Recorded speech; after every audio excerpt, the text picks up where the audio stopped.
Rabbit and Blue Radio with the Skeleton Crew, exclusively at horrorbid.com.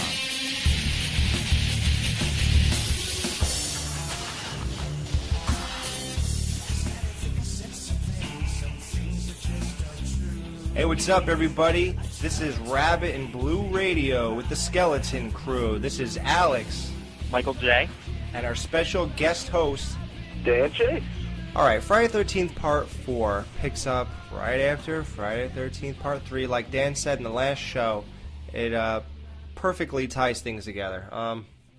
Jason ends up in a morgue, comes back to life, and right away in the morgue, what I like about the movie, and I think you guys appreciate this, is you got good characters right away. Yep. As soon as Axel rests that donut or whatever he's eating on the dead body and just acts so nonchalant and just starts eating it again, like right there, you say, okay, this banana. guy's... Oh, was it a banana? Yes.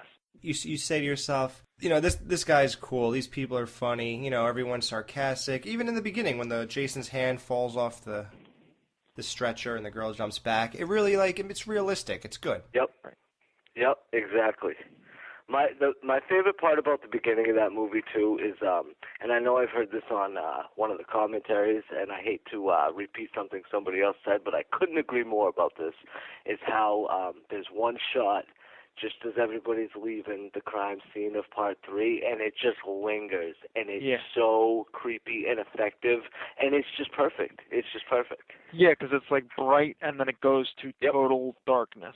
Yep, everybody's there, you know, there's ambulances, there's cops, there's, you know, everybody, there's a helicopter even, and then it shows everybody leaving, and the whole place just goes silent, and the shot just stays on it, and I love that shot. That's one of my favorite shots of the whole movie. I just wanted to get that out there because of the beginning.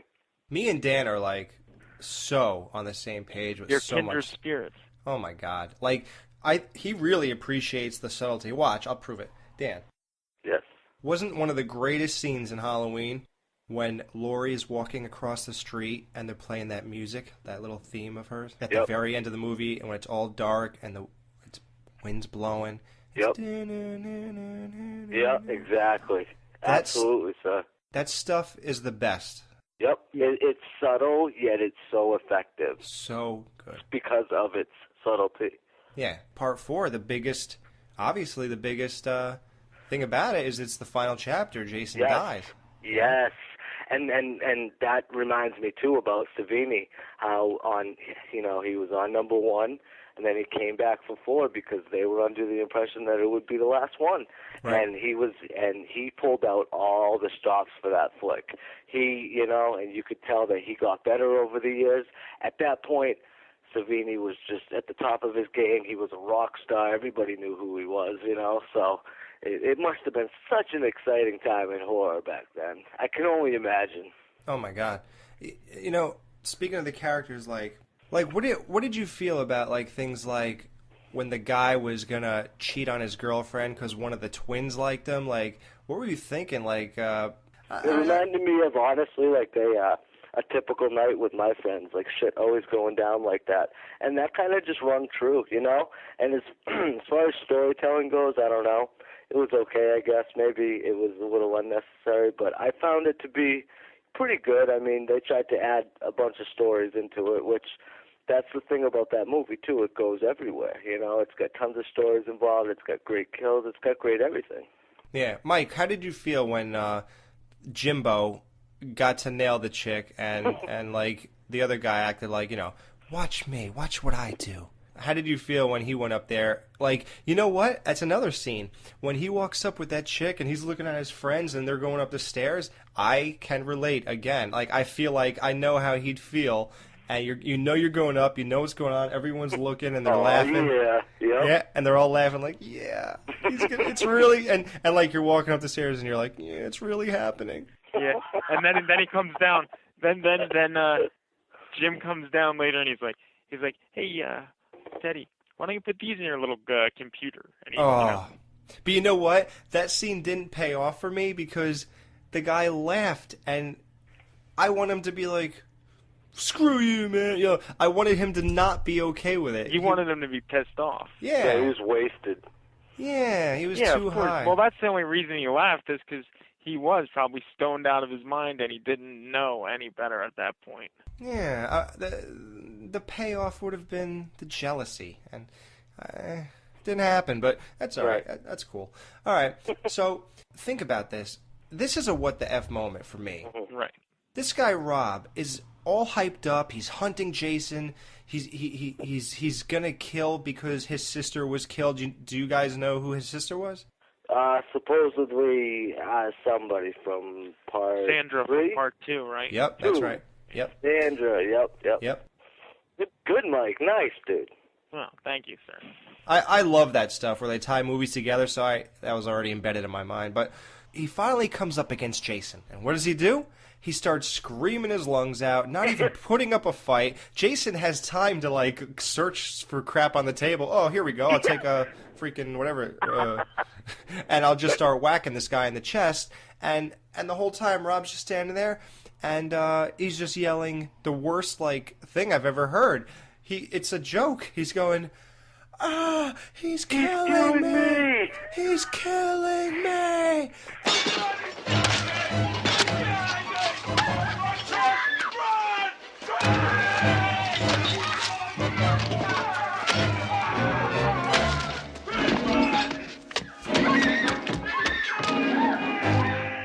And, like, that just reminds me, like, I don't really know if I've seen a skit like this, but it reminds me of something like, okay, he's picking up a knife. Oh, he stabbed my stomach. I'm getting a little queasy here. He's still stabbing me. Okay, it's getting harder to breathe. Okay, I'm losing consciousness. I'm probably going to be dead soon. Okay, thanks for the play-by-play, Rob. How about you do something to maintain life? Well, let me ask you a question, Alex.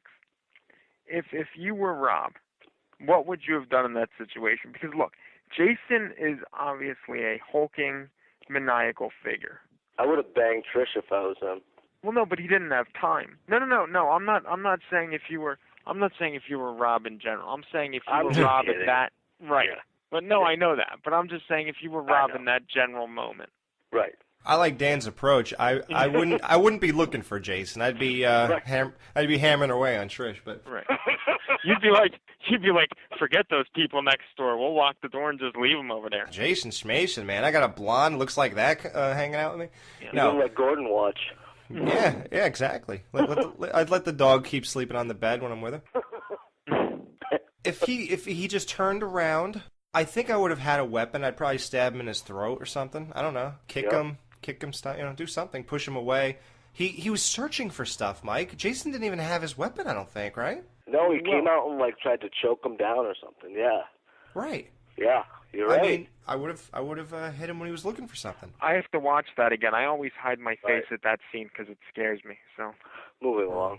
Yeah, moving along. All right. Yeah. When Jason was chasing Trish around and she was going to run out of the house, but Jimbo's body was across the door. So, okay, she turns around. That's fine. But then she can't just walk over a dead corpse that is laying on the doorstep? And yeah. No, but he's not. Oh, the other person was laying on the doorstep. Okay. That makes me so mad, Alex. I'm like, are you kidding me? And she goes up the stairs?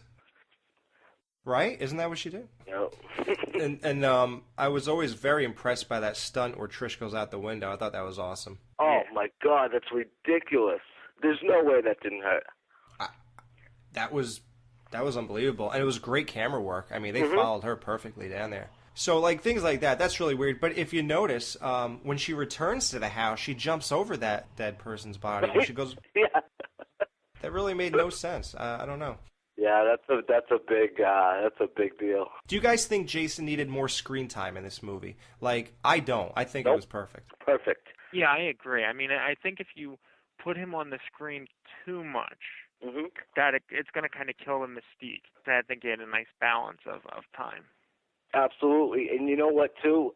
Towards the end there, it's nonstop. Just like we were talking about, how there's a storm at the end and at the end of 3 or whatever. Well, the same thing with 4. Now, it doesn't have that same shot, obviously, but there's a thunderstorm and all that. You know, there's a big atmosphere to the movie and all of that, and it does seem like as soon as Jason ends up on screen towards the end, it's nonstop, and he's everywhere, and he's running around. You get your Jason, Phil. I think a prime example of how you have an amazing mystique, and then you completely lose it with too much screen time. Come on, Halloween 1, Halloween 2. Right, exactly, sir. Come on. You see the guy disappear behind bushes, plant things falling, this and that. All of a sudden, you're like, you got over-the-shoulder shots of him walking through the town. You're freaking way too much, and you lost everything there. Right. So, thankfully, they didn't do that here. And Jason Part 2 was a great example of keeping them in the shadows, then let them come out towards the end. Right. It's enough. It's enough. Right. Exactly. I know this is like a dumb topic, but a lot of people, believe it or not, this is a controversy. Did the dog jump through the window, or did Jason throw him through the window? I think we can all agree he jumped through. Of course he did. Okay. And there's no reason for it, because wasn't like Jason in the basement when he did that, too? Exactly. Gordon was just like, be out, be out, be out. Yeah. Right. Yeah. You know what they say about like dogs and other animals. Like when they sense something, they move. You know what I mean? Like they get out. Like Yeah, they have a sense. They definitely can sense that shit. Yeah, exactly. I just one thing I thought that they were going to pay off is I thought Gordon was going to come back and bite his arm in an opportune moment. That dog never came back. I wonder where he is. Yeah. All right. Where is he today? I thought he died from the jump. Yeah. I don't know. That's horrible. I never even thought of that. Actually, me either. Okay, Jason walks out of the house alone when he was chasing Trish to her house. So, how did Rob's body just magically get thrown through that window? He had nothing. Jason just walked out with nothing, and He went back over. I don't know. I think we have a continuity problem there. Well, I'll tell you. It Well, might you be. want to talk about a continuity problem? I'll tell you a continuity problem. After he kills Rob, and Trish goes back up the stairs, he magically appears across the basement under the stairs to grab Trish's foot. Right. There's a Yeah. few of them, but you know what? It is what it is.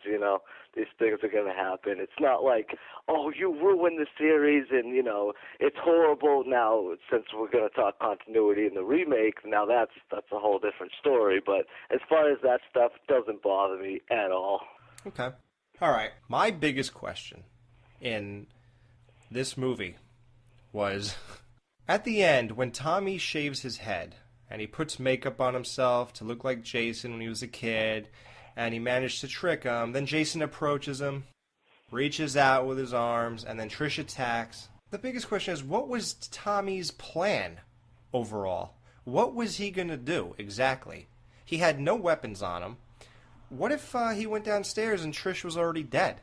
So you got a bald head and some makeup on, and you say, Jason, what were you going to do? What was your plan? Right. I don't understand. Yeah, I agree with that. I agree with that, too. You're right. Yeah, like, if you want to distract them, bang some pots and pans or something, like, you don't go shaving your head and putting makeup on, and it was a lot to do to distract a guy. Well, and how is that supposed to be perceived either? Is he supposed to think that, that's him? And, I obviously get it was to delay him, to confuse him, and it bought him just enough time to do so. Dude, that's a lot of effort for a little time, boy. That's what exactly. I couldn't agree more. Exactly. Like you said, grab the pots and the pans, Yeah, light a firecracker or something. Like, exactly. Jesus Christ, this guy's obscene. Yeah, that was a little over the top, but at the same time, that's kind of throwback to the second one. It's same type of deal as what Amy Steele did. So I liked it. I said, oh, this is the same thing as last time. Jason's dumb at certain times, and he's vulnerable, and that's how they get him. Yeah, and I'm sitting there, and Jason's, like, reaching out to him. I thought he was, like, going to put his hand on his shoulder and say, I shall call him Mini-Me. Yeah. like, what was he going to do? Yeah, because he's like, remember me, Jason? Jason, don't you remember? Yeah. Remember, Jason. And he's like, yes, I do. Now what? Mm-hmm. I don't know. So you remember? Yeah. Okay. Well, we're good then. So you're not going to kill me? Yeah, I'm going to kill you right now. I think Tommy would have decapitated him with that machete. He didn't have the machete at the time. If you remember, he ran down and then picked it up off the floor. Oh, that's right. See, Yeah. that's another thing, guys, I wanted to touch on. When he swings that machete, that kid is not even close to as tall as his head is. Like, I don't understand how he swung that, because the camera angle shows him, and it's a clean, straight swing. What did he grow, fucking 3 feet? It's like Mario Brothers, and he got a mushroom. You know? Boop, boop. Yeah, like he takes a swing. Yeah, none of it makes sense. And that's another question that you got to ask. 18, 19, 20-year-old girl, Chris, cracks this guy in his skull with an axe. Right. Jason's fine. He gets up and walks out of a morgue. A little boy, 11 or 12 years old, takes a little machete. Like I said in the first episode, it wouldn't go through Pamela's neck and bone. Right. None of that. Now, Right. he sunk it far enough into Jason that it kills him. Right. How do you figure that? And I hate talking like this because it's Right, it's like we don't like it, but we're just No. we're just having fun here. Yeah, exactly.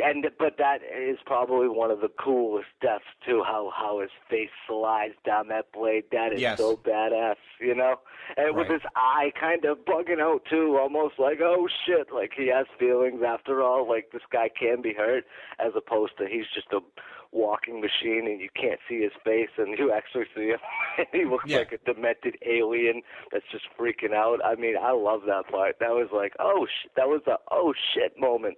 Now, how about this? Let's talk about that. Good. Yep. Another good topic. Jason's face. Was it the best in part 1, 2, or 3? 2, 3, or 4? Ooh. I say 2. When he jumped through the window. Yeah, 'cause the hair, it just gives that hillbilly creepy look, yeah. Yeah, realistic. Yep. I say 3, because it scares the hell out of me to this Yes, day. Mike, you're right. You're absolutely right. That scene is scary. I remember having nightmares of that, of being in that area and him coming out with those eyes, dude. Like, I or can't that. watch it. I don't. Yeah, I dude, can't you're watch it. absolutely right, Mike. I couldn't agree Yeah. more. That is a scary part, and that's totally reliant on his face, or lack thereof, or whatever you want to call it. Yeah. Well, when he smiles, that was really. Oh, that just creeps me out. And part 4, I hate saying negative things about it. I love this movie, but the face would look like hard plastic or something. It looked really weird. Like that weird gnarly part on the cheek. Yeah. Like, what was that? Like, I don't know. Doesn't he kind of look like the guy from the Goonies? Chunk. Chunk? No, sloth, Mike. Chunk. Okay, what the F moments? Yep. Probably I'm thinking like the slow dance when she says "kiss me, you fool," and he turns his hat backwards and goes "sweetly." What the hell was that? That's a Three Stooges throwback. I don't think it worked. No. And the old porn slideshow thing or whatever you want to call it, I just I didn't get that. I thought, what's going on here, Yeah, it just seemed a little out of place. I guess not what the fuck, but more like what the fuck. Yeah, I would have liked some Johnny Long reference would have been better than that. Right? Exactly. That would have been funnier. What else? Anything, Mike? Any what the fuck moments? Well, I said about the thing with the... You know what? I don't understand why Jason was outside that window and then broke in and grabbed that chick that Jim slept with and threw her out the window like That was so stupid. What?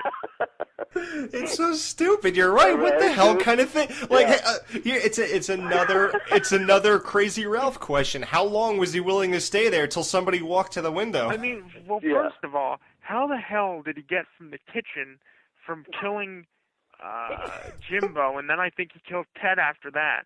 So then you're telling me, okay, so did he go outside, get a ladder, and just climb up to the second floor and say, oh, la-da-da-da-da, I'm going to wait because she's going to be standing by the window at this certain moment in time. Yeah. Right, like he knew it. Yeah. Right. Yeah. Wow.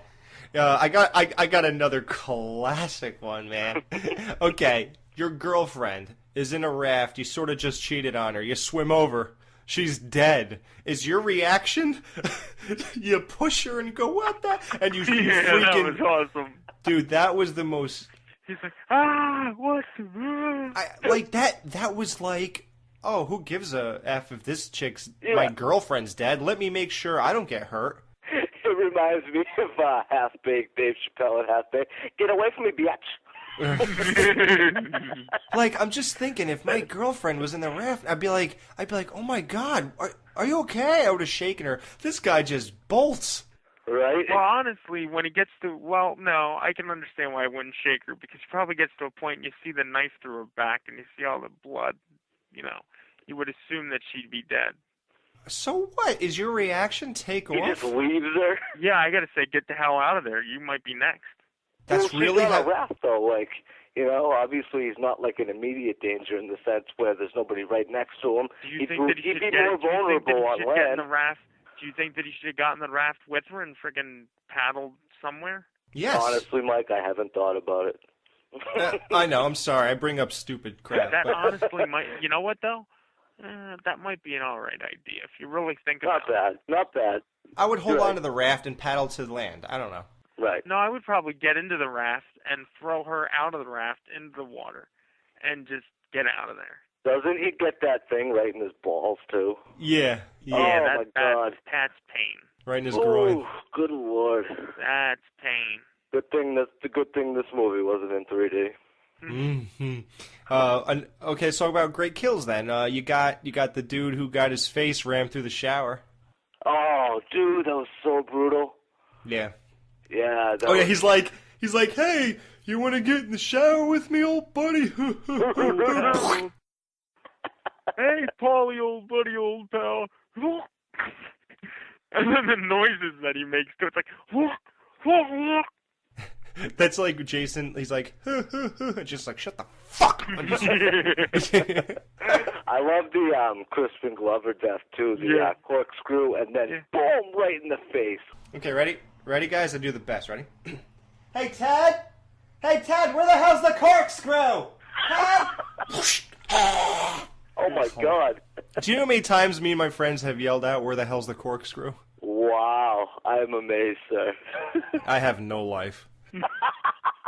Then we got, let's see, who else was killed? The twin. You got the shadow kill where he just rams a pole through her. That's. See, that was another one that was off screen, but I found that more effective than the other one we previously talked about. I like the hitchhiker one too, where she's sitting eating the banana, and all of a sudden he goes to the neck, and you hear her go like, and you actually hear her like, you hear him like go, and you hear her go like, I swear I know a girl who looks just like that.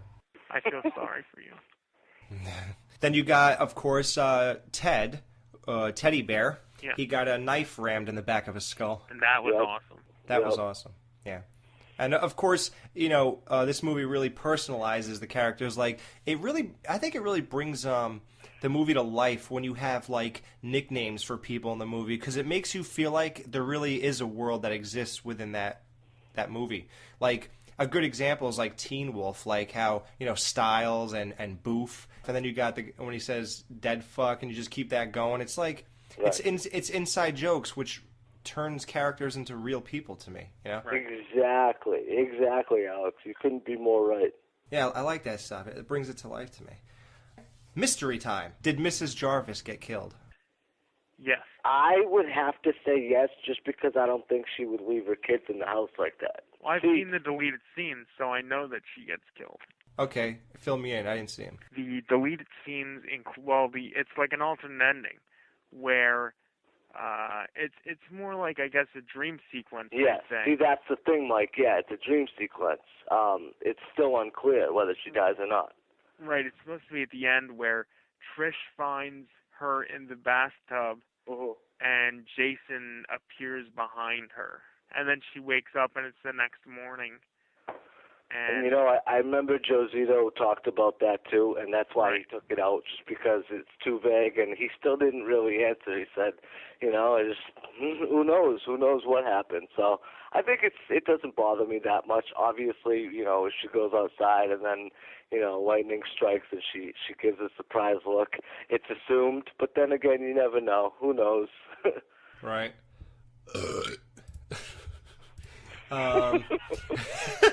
All right. Very professional. Thank you. Hey, listen, I strive for the best. All right. Hottest girls in the movie. I think the chick who died on the raft, the girl from Weird Science, that's one, right? Yeah. And you throw that in with sex and nudity. Yes. Yep. Oh, definitely. What's the other girl there, her friend, that she's talking to in the bathroom? Sarah. Who turned whore overnight. Dude, oh, she's something beautiful right there, I'll tell you. And I heard stories that she was the worst person to work with on that film. Really? Yeah. That sucks. Like, she didn't even want to die. Like, the way that she was supposed to get killed, she didn't want to die that way. And you know when she's in the shower with, whatever that guy's name is. She gets her ass cheeks pressed up against the glass. Yeah, but you know it's not her Right. ass cheeks. Of course not. Of course, why would it be? That they wouldn't have showed it. Like, if they were really going to show it, they would have shown it, but they did it through a shower stall. Yeah, right. There's no way that's that chick. Yeah. Like I said, the characters are very strong. You got the dead F. You got... The oh, Jim? Yeah, I'm trying to... We love Crispin Glover. You have the Dr. Loomis of Friday the 13th now. You got Tommy Jarvis. I don't know. Now, look, I love Tommy Jarvis, but I wouldn't call him the Dr. Loomis of Friday the 13th, and I'll tell you why. Not in the fourth one, at least. In part 6, maybe, but not part 4 because he's too young to be that in 4. He's not a final girl. He's like a nemesis. He's like a head-to-head type of person. Well, I say that because, you know, Loomis tied Halloween together, and I think they attempted that with Friday the 13th with Tommy Jarvis. Would you say that? Right. Well, that's why they should have kept the character, but they didn't, and that was a downfall. Oh, well, then we would have never gotten a telekinetic girl. Right? Are you sure you want to give that up? Take it or leave it. Now you leave it. Yeah. All right, so you got Tommy Jarvis. Do you feel that he made the movie what it was? Yes. He was a big part of it, absolutely. There were so many different character traits in that movie that you couldn't even keep up. There were so many strong characters. You follow romance and the comedy between the two guys, and it was almost like they were yanked from a John Hughes film and put into a Friday the 13th movie to get killed. When you're talking about the fat girl on the side of the road, it's like, hey, honey, you got a sister? Yeah, rough. Trish to me, and I interviewed her. It was one of my best interviews. I wish, are you kidding me? Yeah, I wish I pulled some stuff from that, and I could have added it here, but because it was really good. I told her that, and I wonder if you guys agree, she has the face of a porcelain doll. Oh, my God. She is so beautiful. Right, I could agree with that. She's like a model. Right. I was going to say, she's single in the movie. I'm like, what the... Yeah, she was such a great character. You know, she was, oh, man, I love everything, you know, about that character. You know, it's just, her range of emotions were right on point. You know, she was sympathetic, and she was the cute girl, and just everything, you know? What I liked about her is that she played a role that you don't normally see. If you ever notice in like almost every single movie or TV show, the big sister always teases the kid, always mean, like Kelly Bundy, but like Kelly Bundy is a little extreme. But most big sisters are rude, but she was really a nice sister. Right. Exactly. And you don't get that. So I think as boys, and we were younger when we watched these movies, we felt like that would have been a great big sister, like, you know. Yeah, the Jarvises, as a family, you know, as a family unit, were way too happy. They were just, you know. Jarvis sandwich? Yeah, oh my God, are you kidding me? That's just weird. That would freak me out. Like, I'd love to be the meat in that one. Yeah. I think I would face Trish, though. Yeah. Well, yeah. Yeah. Like, one of the other great family moments is, like, when Tommy's in bed and the two are getting it on across the way, and he's checking him out, and then all of a sudden the mom comes in. Like, when I see that scene, I really feel like I'm that little kid in bed peeking out that window, and when she closes it, I know exactly how I'd feel if my mom did that. And it's like, I really live that scene. It's funny. Oh, absolutely. You know, and that's the great thing about those movies. You know, you got Tommy Jarvis, you got a kid in a Friday the 13th movie, and it's like, it just changes the whole landscape and the whole the whole movie in general, you know? Throw a kid in there, it's not just teenagers anymore. You got a whole different perspective. You got a kid's perspective, and let's face it, the most innocent of perspectives. You take that and put it in a horror film, and there you go. You know, some hasn't worked, you know, as much as others, you know, Child's Play or something like that. But, you know, I think it really worked, and Corey Feldman killed it in that movie. I thought that was one of his best roles, to be honest with you. He was so believable. He's such a great actor, you know, so... All right, let's go to the best couple in the movie. So you got the guy who could care less, his girlfriend's dead. You got the guy in the shower with the girl. You got Rob and Trish. You got Jimbo and one of the one of the twins. Mm-hmm. Gee, I don't, you know, it's weird, man. I love the characters in this movie, but I don't really think I connected on a couple level with any of them. Exactly. It was almost like, you know, just trying to get laid. Yeah, it's just a bunch of guys trying to get laid. That's why I like this movie the most. No, because the one I liked the most, like I said, was the Crispin Glover one, because he was trying so hard. He proved his buddy wrong. It was such a big, intricate part of the storytelling, and it was just great. And that's another thing with the bed brick, and that's a fucking classic moment. I guess I heard something where they did not expect that to happen at all. So. Mm-hmm. I think one of the best moments was when, like, Teddy Bear's trying to hook up with a chick, and he starts making out. She's like, I need a drink. Yeah, exactly. She takes off. Isn't it always usually that guy, though? That's the loudest guy at the party. You know, the most confident guy. Yeah, exactly. And he turns out to be the biggest douchebag who can't do anything. And, you know, and it was almost like, you know, Crispin Glover played the biggest dork in that movie, especially with his old AC/DC dance that it turned into. What was the other song there that they made it? Don't you let me? Exactly. Not tonight. I love that shit. That's classic. How about the best line? Ready? Was I a dead fuck? I thought you were great. I was great. Put that in your computer, Teddy boy, whatever he said. She said I was great. That was so funny. Like Crispin Glover really knows how to add nuances to characters, man. Yeah, he does. With the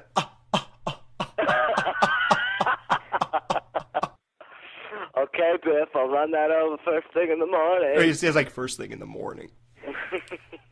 Oh God, he knows how to add those tweaks, man. That guy's great. Oh, that was a great interview I heard with him before, and he's just a great guy all around, you know. And he's a no bullshit person too. He's very strong-willed, and he doesn't just go with the flow of things, trying to be the biggest actor in the world. He takes projects that he cares about. He does passion pieces, you know. And I respect actors so much for stuff like that. It means so much. It just shows that they care. And let's face it, if we care so much about these movies and we're not even in them, we're just fans. It's like, it's nice to see that people like that take pride in their work, and that's the great thing. So when the questions were asked about Friday 4, he didn't brush by him saying, oh yeah, that silly little horror movie. No, he got into it. He talked about his character. He talked about a lot of stuff. And that's great, you know? What more could you ask for?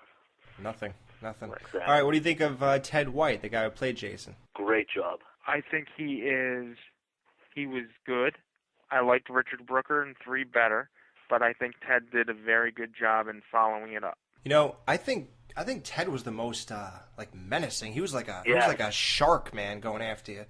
Yeah, dude. Yeah, he's like a beast. He was so brooding too, and I've heard this argument a lot too. Not even an argument; it's basically a fact. That was the last time that Jason was really human, like a real guy, if you think about it, because obviously 5 wasn't him, and then 6, boom, lightning, zombie Jason, here we go. Now it's fucking, you know, balls to the wall. So if he's a real guy, he moved like a real guy, you know. And that's so funny about when you hear people say, you know, Jason doesn't run. Dude, he ran all through that movie from one house to the other. He was running all over the goddamn place. So I just think it's so funny.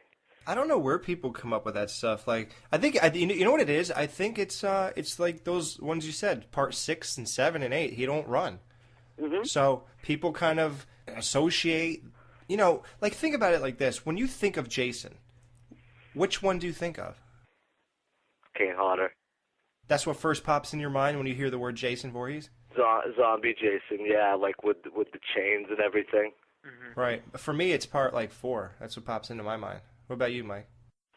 I would have to say Kane probably, only because he played Jason the longest. So that's probably why he, is the first. 4 is my favorite. Yeah, like 4 is my favorite though, but like when you said what pops into your mind, for some reason it's just that's the definitive one. For some reason it's just not that even it's scarier, because like you said, I think Ted White was very menacing. I love that word. He was creeping, and he was just always there. And like you said, when he killed Rob there, it was just memorable stuff. Yeah. They really capture some good stuff. Absolutely. You got, I guess, favorite quotes. We kind of went over that with the, that was great, and where the hell's a corkscrew, dead fuck, certainly. That's not one of my, I like that. That was one a what the F moment. The location. It was basically on the outskirts of, I guess, Camp Crystal Lake, would you say? Yep. Yeah, so you start off at Camp Crystal Lake, you go to Packnack Lodge, you go to Higgins Haven, then you go to the outskirts, a couple houses. That's about it. Originality of the storyline. Rob's going to avenge Jason. That was not done before. You got the Jarvises basically just chilling, hanging out, not really doing too much. And you got a house party. Not really original, but it worked. Well, even when they went down to the lake and, when they were on the rope swing and stuff like that. Ah, yes. There were some nice parts to that movie, on the dock and stuff like that. And let's face it, it's always been camp before, camp-related. Let's get ready for this camp. This was, hey, we're going to a house, we're partying. We're not even going to pretend that we're going to fucking be getting ready for any type of camping or anything. No, we're going to a party house, which is very confusing because I always wondered how big Crystal Lake actually was. Because Jason, I'm sure, would have found those houses before, or at least, I just find it hard to believe that he's just now running into the Jarvises. Right. Okay, ready? I'm going to give Mike a geek quiz. You're going to give me a geek quiz. Yeah, Mike, what was wrong with the car? What did Tommy say? The solenoid. Oh, my God. Nice, dude. Excellent job. Thank you, sir. Yes, All right, well, I think we pretty much covered this, unless you guys think... No, I think we pretty much ran the gamut. We're good. Yeah, we're good. Had a little flaws, had a little funny things to talk about, but hey, man, rating time. This is a 9.5. I'll say 9.5. Mike? 8.5. There you go. See, this is my 10. I love this movie. This is probably my favorite one. 10. All right. Well, there you have it. So, this is Alex, Michael J. and Dan Chase. And this was our Friday the 13th Part 4 review and breakdown in the 12 days of Friday the 13th. For Rabbit and Blue Radio, this was the Skeleton Crew. We'll see you tomorrow when we delve into the in-between of the Friday the 13th franchise. And there's a reason. There's a little space here between the first batch and the second batch. And we'll get into all that tomorrow at horrorbid.com. See you tomorrow.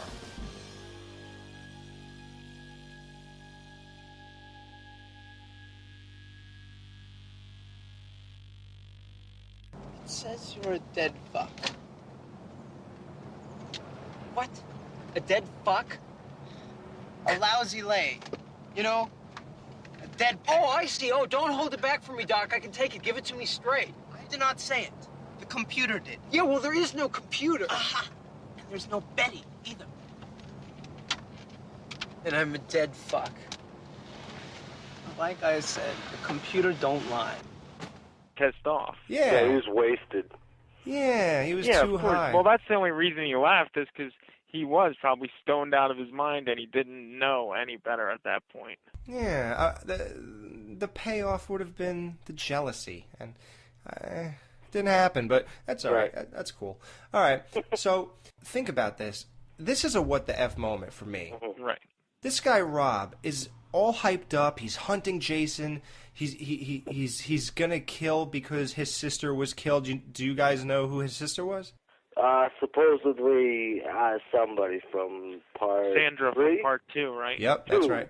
Yep. Sandra, yep. Good, Mike. Nice, dude. Oh, thank you, sir. I love that stuff where they tie movies together, so that was already embedded in my mind. But he finally comes up against Jason, and what does he do? He starts screaming his lungs out, not even putting up a fight. Jason has time to, like, search for crap on the table. Oh, here we go. I'll take a freaking whatever, and I'll just start whacking this guy in the chest. And the whole time, Rob's just standing there, and he's just yelling the worst, like, thing I've ever heard.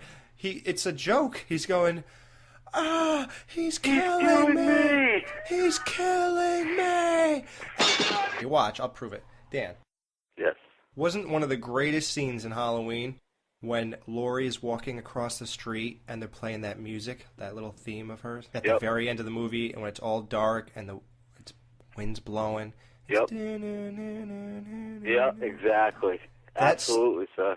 That stuff is the best. Yep. It's subtle, yet it's so effective. So good. Because of its subtlety. Yeah. Part 4, obviously the biggest thing about it is it's the final chapter. Jason dies. Yes.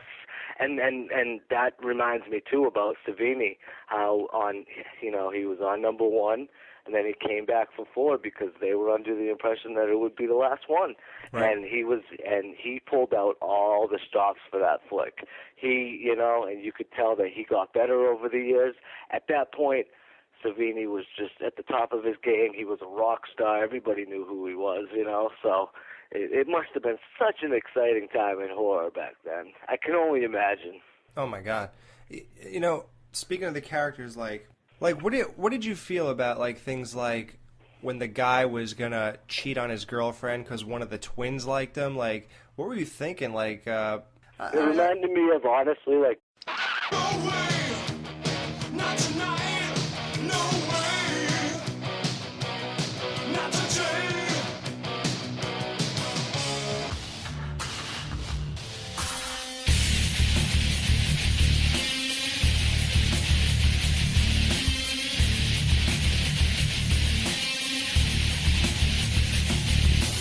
Welcome to Rabbit and Blue Radio with the Skeleton Crew, exclusively at horrorbid.com.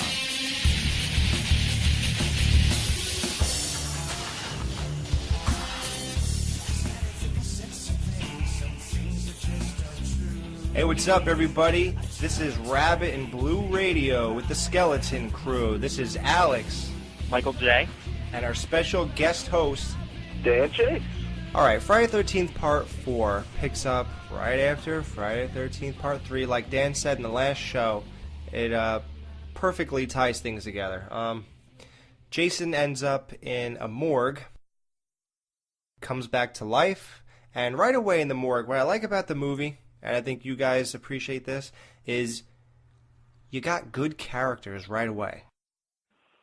Yep. As soon as Axel rests that donut or whatever he's eating on the dead body and just acts so nonchalant and just starts eating it again, like right there, you say, okay, this banana. Oh, was it a banana? Yes. You say to yourself, this guy's cool. These people are funny. Everyone's sarcastic. Even in the beginning, when Jason's hand falls off the stretcher and the girl jumps back, it really it's realistic. It's good. Yep. Yep. Exactly.